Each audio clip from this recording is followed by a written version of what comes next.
little bit late.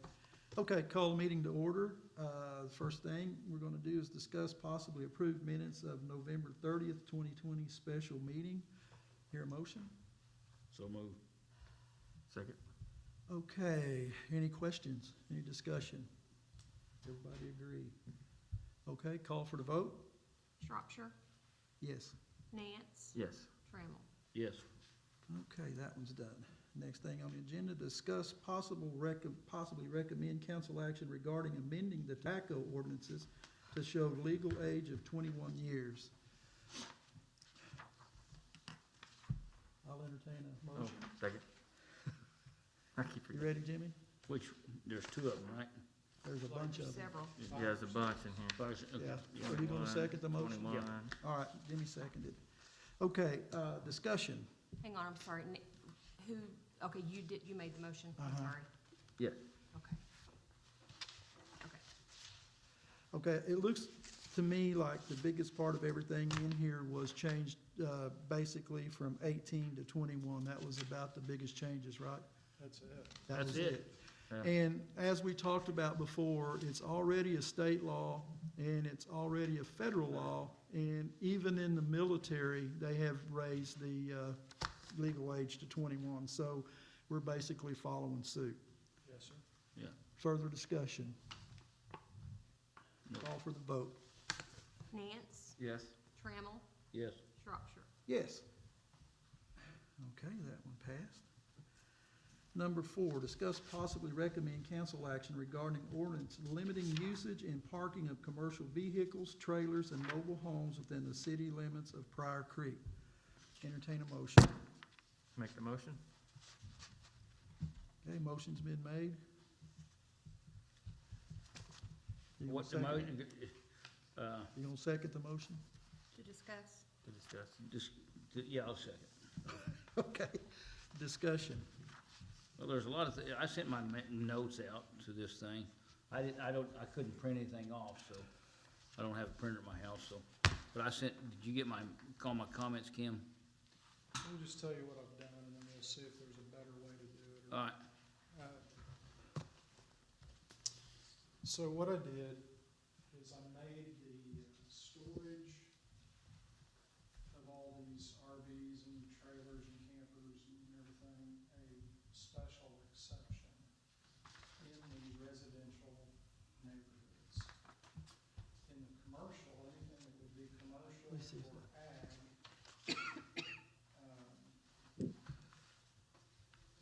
it's permitted. Yeah. So in a commercial district or an ag district, fine. Yeah. Go right ahead and do it. With the exception, gosh, this table, and it's still over on the second page. but Yeah. it's to match it. Okay. Yeah. Make sure I've got that right.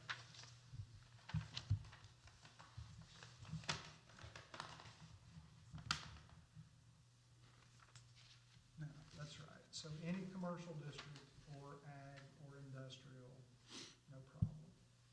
In all of the residential neighborhoods, then in order to store that type of equipment, you have to do it by a special exception. Yeah.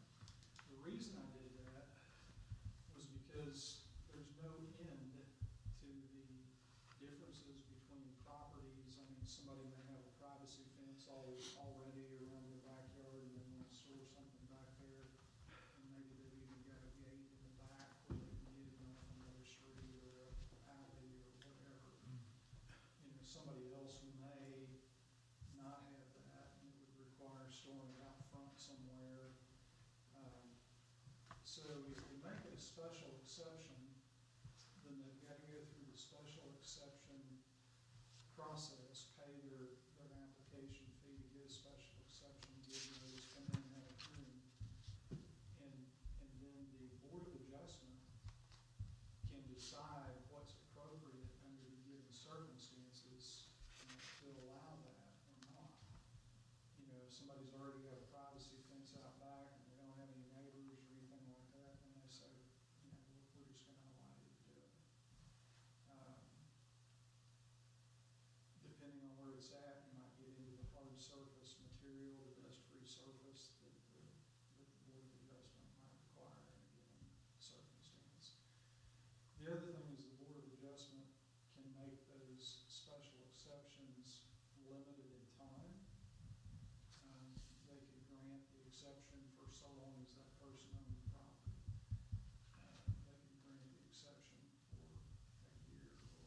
see, that brings up a point to me, if I got rental property, you may, that brings up an issue with rental property, because you may get a special exception on that rental property, and you have a different renter, it's 6 months and 4 months, different things come in. I mean, they can say for as long as that renter's there. That's why, They have the call on that, don't they? who, the Board of Adjustment. yeah, yeah.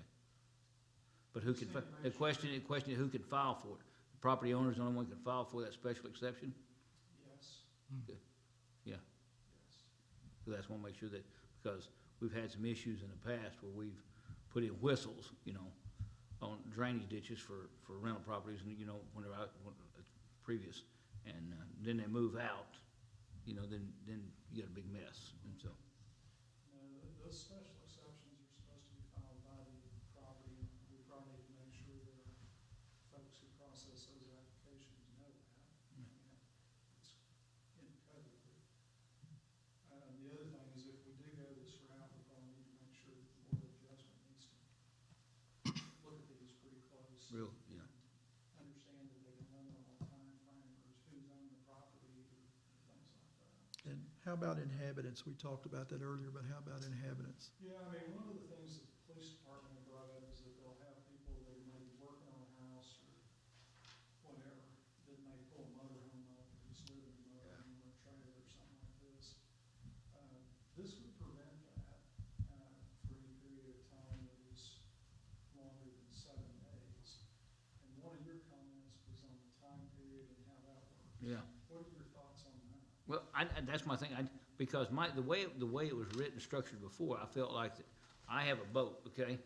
It's like being, and then for 30-day period, on the 29th day, you know what I'm saying, I could go get another one, and I could get another, I have expanded 30 days, on the 28th day, I could go get another exception, so I can get another 30 days. That special exception process is kind of expensive. Well, that's my point is, I think I don't have a problem with it as long as there's a fee for the special exception and you have to fill out a form. That's where I brought this up. I wanna make sure everybody understands.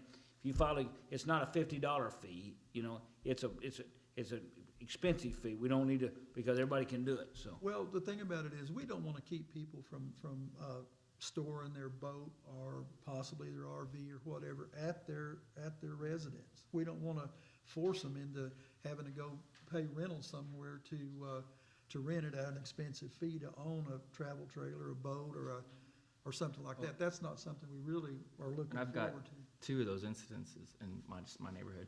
One I have a question on is, this just happened to us. We had a flood in our house, and they put one of those big pods out front, and it's big. And it was up to us, whenever they had to move everything out into that pod, and that was there probably 3 weeks. And it was big, it's just as big as like a trailer or something. That be under here too, it looks like. That's not I in there. don't think that's in there, that'd be fine. But like, we've had the issue with, we have what's the word, for our neighborhood, you're not supposed to have a trailer, but they do it. But I noticed that he now has moved it to the back, he's made it to where he can make it. I've got no problem as long as it's past the front edge of your house. Right, me too, You know, yeah. I hate people not being able to put something. Because there's so many people in town, and I used to be guilty of this. You just park the boat's easy, you just park right there beside your house. In our neighborhood too. Huh? Same, we got boats in our neighborhood too. Yeah, they just park right there, and They're then, not a problem. No. but the problem of it is, they don't mow. Don't Right. mow. Ours are on concrete, the ones that we do are on If I concrete. got a driveway here, then I've got, then you got a boat, or you got, and some of them's got a boat, and they've got a yard trailer, with a tractor on it. So you've got a problem with a lot of people having a mower service and a boat. So Right. I don't have any problem with it as long as it's past the front edge of the house.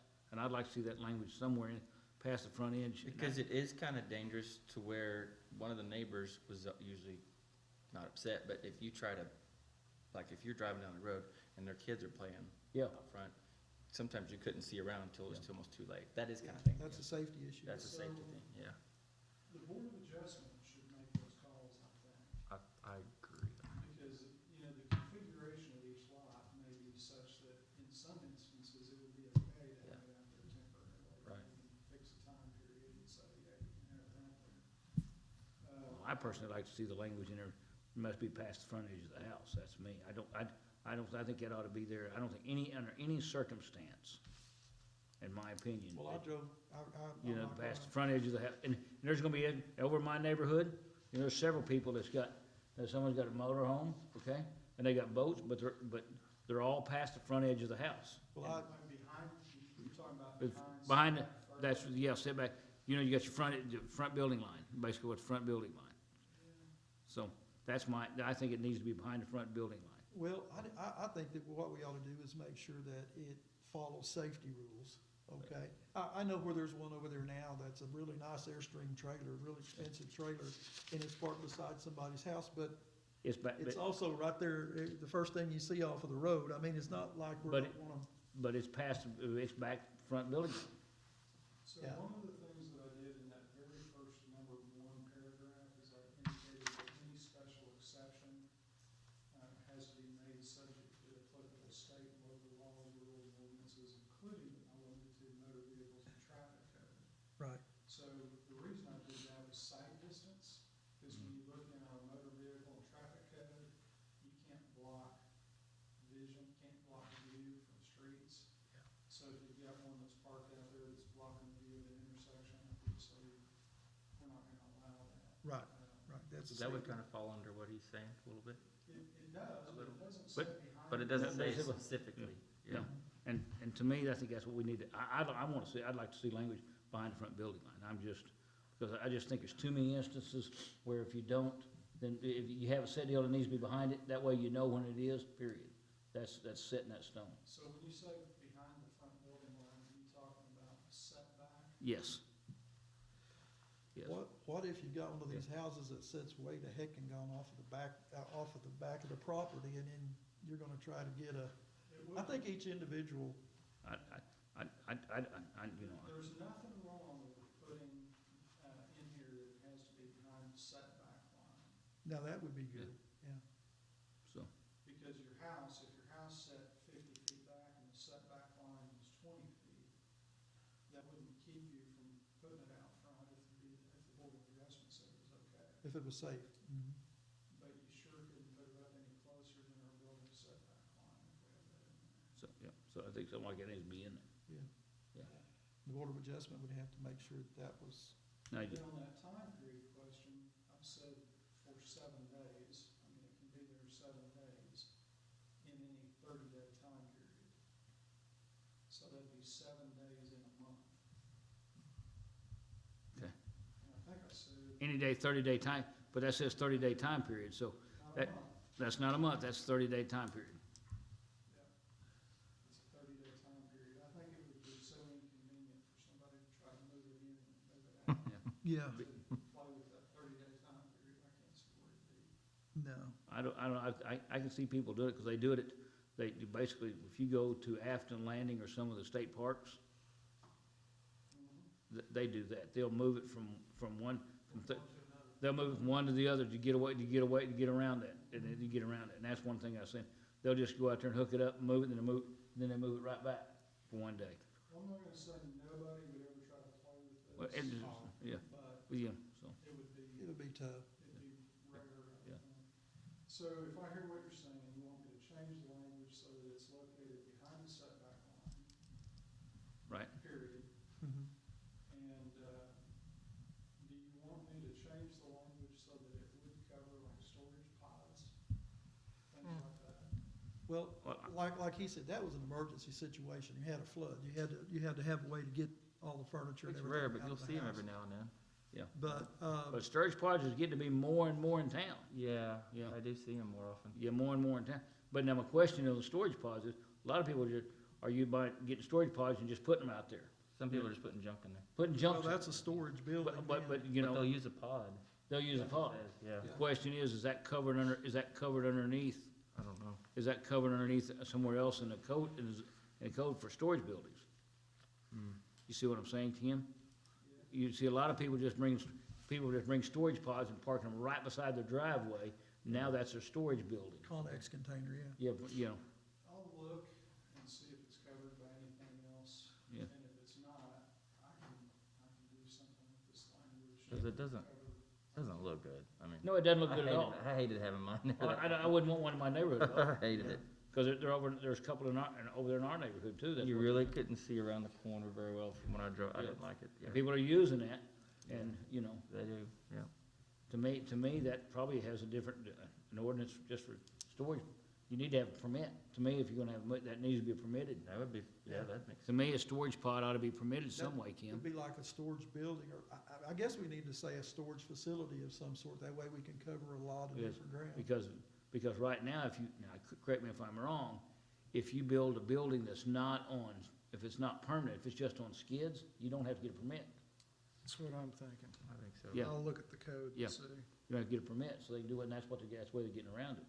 So do you want me to look into that and then bring it back to you guys? Yeah, please, Yeah. Look yeah. at it and then bring it Probably- back to the Yeah, bring it back to us. So we wanna Yeah. change the motion, just maybe to table it until you, Make a motion to, We can make a new motion, because that was a motion to discuss. right. So we're gonna make a new motion to table until further. make a motion to send back to the city attorney for revisions and bring back to us for Right. I can So make that motion. you need to change your motion to table, and then you need to second it. Okay. I'll do that. Any further discussion? Call for the vote. yes. Yes, Shropshire, Yes. Nance, yes. Trammell. Yes. Okay, so that's got that one out of the way. So the next thing on the list is, Propane. I need to borrow that paper I gave you back too. That's part of my, This, A lot of people don't know no, that. it's right up there. You just wanna get on top. Yeah, there we go. Good enough. What, is it propane tanks? Yeah, it's going to discuss possibly recommend council action regarding an ordinance outlining propane use within the city limits of Pryor Creek. Entertain a motion. motion. Second? Motion's been made and seconded. Discussion. My understanding is, the only thing I thought about, it's, to me, as a common person, you give them water, gallons, and the common person doesn't understand that language. That's how all the international codes are, Is that what it is? Is that where that's coming from? that's why I did that. Okay, the international, that's what, okay, so, Because it dovetails with international fire code and then also with the gas code. yeah, in fact, if it does tells with that, then I got no problem. What that will basically decides of that is actually what they call a 420 pound, which normally holds 100 gallons of propane. That's the largest portable size, I'll say portable size tank that they make. Yeah, It's- it's like 4.5 foot tall, like Yeah. 30 inches. or About this whatever. big around, yeah. And it'll hold 100 gallons of propane. I'm good with it, too. That's part of the international code. So what I've done here is I've made it a special exception citywide. Right. Doesn't matter Yeah. where. Okay. You know, exception from the DOA. And you've got it to where you can use it in construction of homes and stuff like that to, Yes, sir. to heat inside. Another thing about that is you were talking about for the construction workers and things. If you're building a home in the wintertime and you're doing sheet rock and everything, without heat in there, there's no way in the world you can work, be inside of that and, you know, dry your sheet rock mud and all that stuff. So I think it's you good. gotta have some. I think it's good. Mhm. Yep. I think so too. Yep. Any discussion? I think that's an easy one. People actually little known fact that Eric Clapton, actually, that instead of cocaine, it was propane. I guess He maybe that. changed it later. If you wanna stay warm. Propane. Propane. Sounds like a deal to me. It's been a long day, sorry. It's Monday. That's Monday. Understand. That's right. Did we, Didn't call for, you need one vote? Yeah, I need a vote. Oh, You done? You know, I'm done. Troy wants to call for the vote. Alrighty. I'm looking for one other thing. We had it in here to where if it was, a house couldn't be on propane unless it was outside of the MUB's, area. Well, this does it throughout the entire city. It does that the entire city, period. Okay. That's, If it's in the city limits, the only way you can use propane is if the Board of Adjustments gives you Yeah. a special exception. Yeah. Okay. Yeah. That sounds good then. Yeah. All right. Yep. Call for the vote. Nance, Yes. Trammell, yes. Shropshire. Yes. Okay, the next thing on the item is to schedule the next meeting. We'll call it, whenever we get everything ready to go. Do Alright. that. Let us know, we'll call it. Motion to adjourn. Motion. Second. Motion been made and seconded to adjourn. call for votes on this. Yeah. Trammell, Yes. Shropshire, Yes. Nance. Yes. We don't have, we don't have our main guy here to do that right now, do we? No, you don't have it together. Mr. Ketcher. Oh, yeah.